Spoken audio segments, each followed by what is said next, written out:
انہوں نے محبت پاش نظروں سے اس کے وجود کو حصار میں لیا تھا۔ کچھ دنوں کی بات ہے دیدے، سائٹ کا کام ختم ہوتے ہی فارغ ہو جاؤں گا۔ ان کا ہاتھ تھامتے ہوئے وہ ادب سے بولا تھا۔ اصل میں سوچ رہی تھی کہ دیدے بولتے بولتے رک سی گئی۔ کیا ہوا دیدے؟ وہ پریشان ہو گیا۔ تمہیں امن کیسی لگتی ہے؟ ان کی اگلی بات پر وہ حیران ہوا تھا۔ یہ اچانک امن میم کیسے یاد آ گئی آپ کو؟ وہ حیرانی سے ان کی آنکھوں میں دیکھتے ہوئے بولا۔ ہر وقت تو پرچھائی کی طرح تمہارے ساتھ رہتی ہے، اس میں یاد آنے والی کون سی بات ہے؟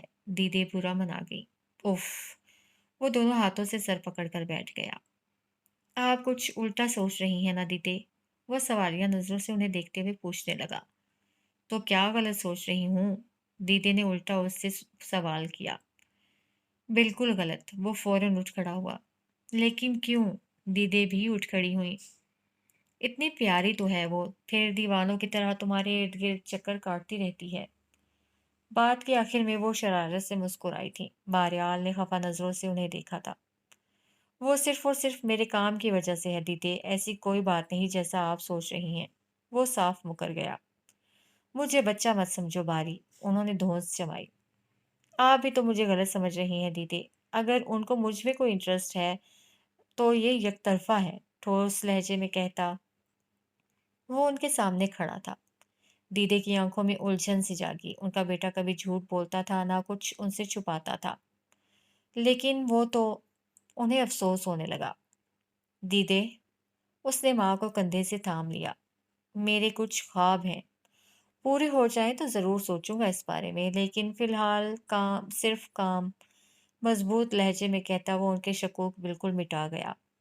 ان کی آنکھوں میں چھائی مایوسی خود باریال کو بھی اچھی نہیں لگی تھی، لیکن حقیقت بھی تھی سو وہ فی الحال ان کے لیے کچھ بھی نہیں کر سکتا تھا۔ جس ہوٹل میں ان کے ٹھہرنے کا انتظام کیا گیا تھا نسبتاً ویران جگہ پہ تھا۔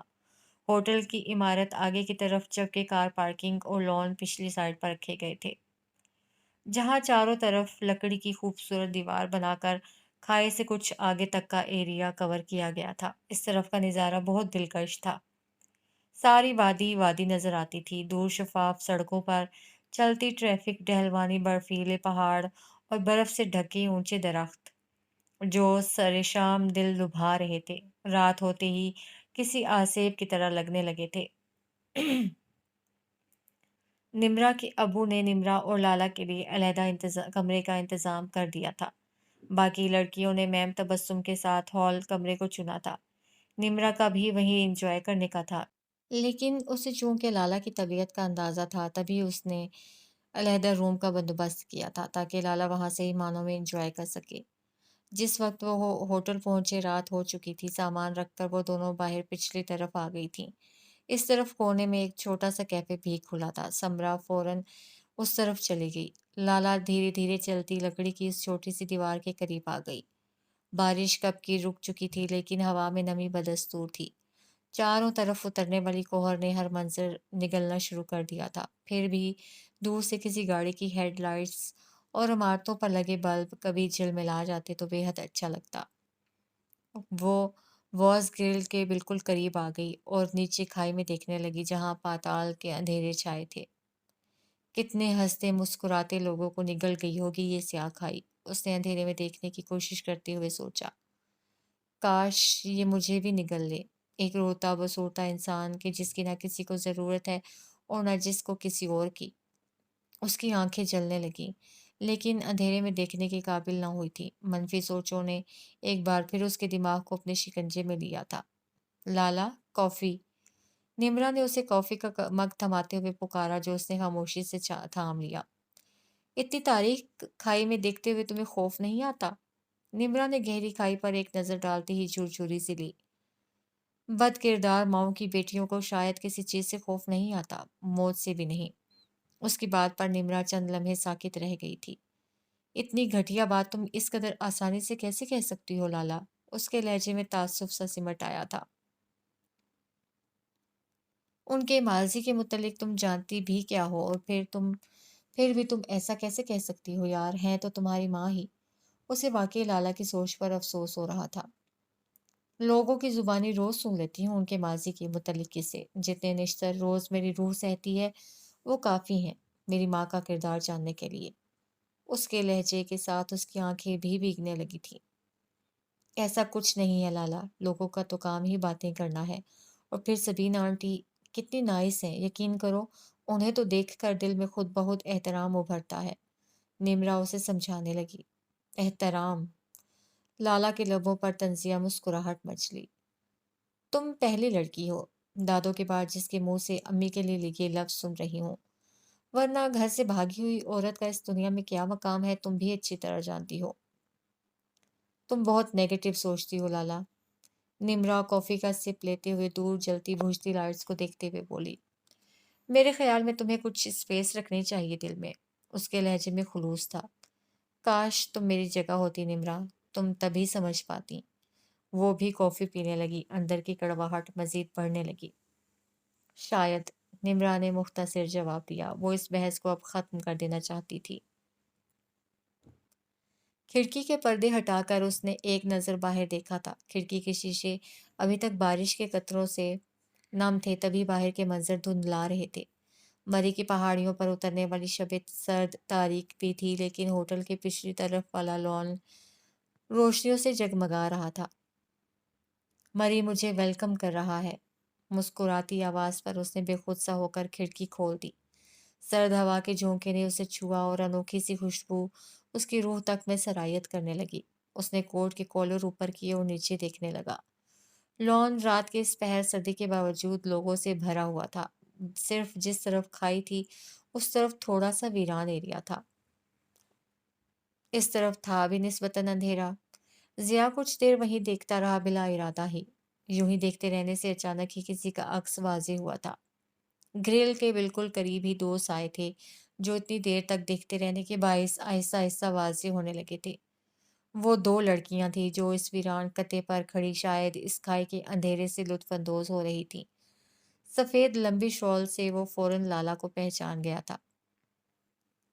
چند سیکنڈ لگے تھے اسے سوچنے میں۔ وہ کھڑکی بند کرنے ہی لگا تھا کہ سائڈ ٹیبل پر دھرا موبائل بجنے لگا۔ اس نے کوفت سے اسکرین دیکھی۔ با جی کا نام بلنک کر رہا تھا۔ لمبی سانس لیتے ہوئے اس نے خود کو کمپوز کیا اور کال پک کرتے ہوئے دوبارہ کھلی کھڑکی میں آ ٹھہرا۔ حال سنا بیٹے؟ باجی کی مسکراتی ہوئی آواز ابھری، نہ جانے کیوں وہ مسکرا نہ سکا۔ اس کی نظریں اب بھی دور کھڑی لالا پر جمی تھیں۔ ٹھیک ہوں باجی، مختصر جواب دیا۔ تو پھر کیا پروگرام ہے؟ کل آ رہے ہو نا؟ باجی نے پوچھا۔ وہ مزید کھڑکی کے قریب ہو گیا۔ نہیں باجی، اس نے کچھ دیر کی خاموشی کے بعد جواب دیا۔ کیوں، خیریت تو ہے نا؟ باجی پریشان ہو گئے۔ میں کچھ دوستوں کے ساتھ مری آیا ہوا ہوں، لیکن آپ فکر نہ کریں باجی، میں ابراہیم کو کہہ دوں گا، وہ وہیں ہے، میری گاڑی لے کر پہنچ جائے گا۔ اس نے انہیں اطمینان دلایا۔ کیوں، تم اپنی گاڑی میں نہیں گئے وہاں؟ دوراں خان ہے تمہارے ساتھ؟ مطمئن ہونے کے بجائے وہ مزید پریشان ہو گئے۔ باجی یونیورسٹی ٹور پر آیا ہوں، اب سب کو تو ساتھ نہیں لا سکتا نا۔ وہ بیزار سا ہونے لگا۔ یہ تو اچھی بات نہیں ہے بیٹا، وہ خفا ہوئے۔ اس بار ضیاء خاموش رہا تھا۔ خیر تم ابراہیم کو کہہ دو کل آ جائے بچیوں کو لینے۔ جی باجی، اور ایک بات یاد رکھنا ضیاء، تم میری بے آرام راتوں اور بے چین نیندوں کے گواہ ہو۔ میری ہر تڑپ، ہر تکلیف کا قرض وصولنا ہے تمہیں، وہ بھی سود سمیت۔ مجھے ناکامی نہیں چاہیے۔ ان کے تلخ لہجے پر ضیاء کی آنکھیں جلنے لگی تھیں۔ بے فکر رہیں با، آپ کی تکلیف، آپ کی شرمندگی میں بھول بھی نہیں سکتا۔ ایک ایک پائی وصول کروں گا، سود سمیت ہی۔ اس کی آنکھوں میں عجیب سی چمک جاگی تھی۔ فون رکھتا ہوں، اپنا خیال رکھنا۔ انہوں نے فون بند کر دیا تھا۔ ضیاء نے سامنے دیکھا، لالا وہاں نہیں تھی۔ اس نے غصے سے دیوار کو لات رسید کی تھی۔